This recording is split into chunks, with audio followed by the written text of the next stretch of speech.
नमस्कार साथियों। मैं हूं Pramod Kumar Kandwal, intensive spiritual group से। आज 23 अगस्त का दिन हिंदुस्तान के लिए ही नहीं बल्कि दुनिया के हर व्यक्ति के लिए गर्व का विषय है। आज शाम को हमारा चंद्रयान 3 चांद पर लैंड करने वाला है। इसमें से भी विशेष यह है कि चांद के साउथ पोल पर उतरेगा और ऐसा करने वाले हम दुनिया के नंबर 1 देश बन जाएंगे। अभी तक 3 देशों ने चांद पर सॉफ्ट लैंडिंग की है, मगर वह चांद के नॉर्थ पोल पर ही जा पाए हैं, दक्षिण ध्रुव में नहीं। यदि हम इसमें सफल हुए और कोई विशेष धातु, खनिज या ऐसी कोई वस्तु प्राप्त हो जाए जो हमारी पृथ्वी ग्रह में नहीं है, तो मानव के जीवन के विकास में एक क्रांति पैदा हो सकती है।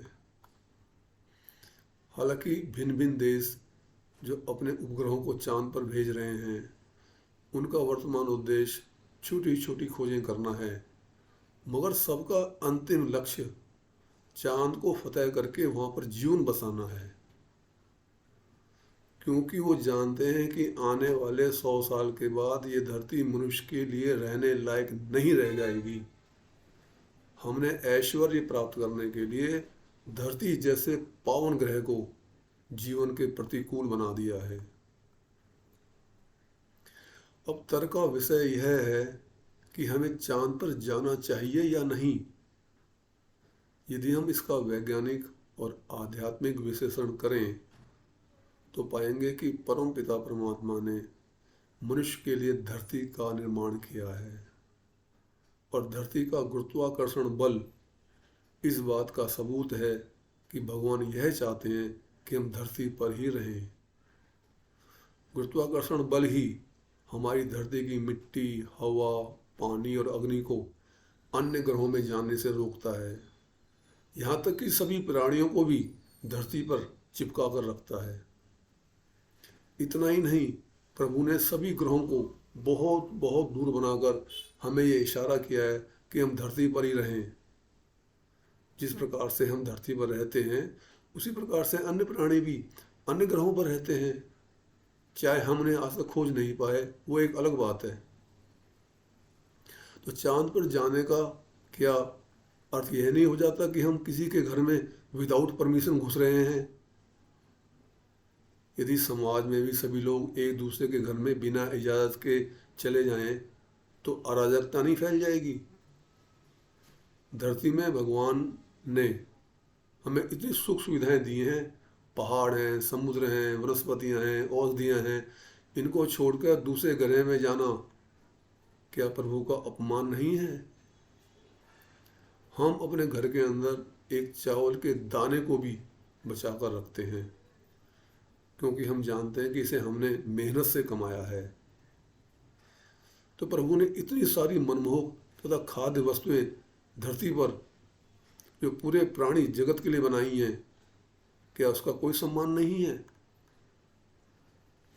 धरती को नारकीय बनाने में भी हमारा ही हाथ है। आज दुनिया की जनसंख्या 800 करोड़ है। पृथ्वी का क्षेत्रफल 51 करोड़ वर्ग किलोमीटर है, जिसके अंदर भी 71% पानी है। हमको रहने के लिए 29% जगह अलॉट की गई है, यानी 15 करोड़ किलोमीटर के अंदर 800 करोड़ लोग रह रहे हैं। इतना ही नहीं, धरती के अंदर 84 लाख योनि में रहने वाले अन्य जीव भी तो हैं। हम सिर्फ अपने रहन सहन के बारे में सोच रहे हैं, हमने अन्य प्राणियों के बारे में तो कभी सोचा ही नहीं। मगर पृथ्वी का वातावरण जरूर सबके लिए खराब कर दिया है।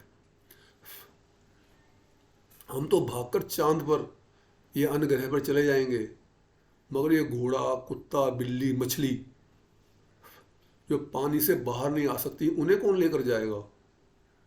कम से कम धरती को इस लायक तो रखें, यदि हम चले भी जाएं तो ये अन्य प्राणी यहाँ चैन से रह सकें।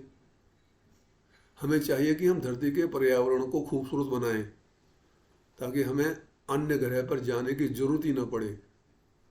और यदि जरूरत पड़े तो हम इतने साल धरती पर रुक पाएं कि हम चांद की वजह किसी अन्य ग्रह पर जाएं, क्योंकि चांद हमारी पृथ्वी से लगभग 15 गुना छोटा है। जब इतनी बड़ी पृथ्वी हमारे 800 करोड़ के लिए कम है, तो चांद पर तो चांदनी चौक से भी बदतर हालत हो जाएगी।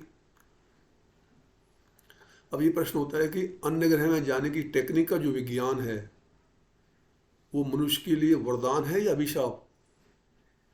इसको वरदान और अभिशाप बनाना भी हमारे ही हाथ में है। यदि हम विज्ञान का उपयोग मनुष्य के व्यक्तिगत विकास के लिए करते हैं तब तो ये वरदान है, अन्यथा ये अभिशाप से कम नहीं। क्योंकि पृथ्वी में तो हम करोड़ों साल से रह रहे हैं, तो यदि हम किसी भी अन्य ग्रह में जाएंगे, चाहे वो चांद है, मंगल है या सौरमंडल के अलावा आकाशगंगा के अन्य ग्रह हैं, हमें वहाँ के वातावरण का तब तक ज्ञान नहीं होगा जब तक हम स्वयं वहाँ प्रैक्टिकल रूप में रहने नहीं लगेंगे। क्योंकि वैज्ञानिकों के कुछ आंकड़े अनुमान के आधार पर ही होते हैं, कहीं कहीं पे तो उनको अनुमान का सहारा लेना ही होता है।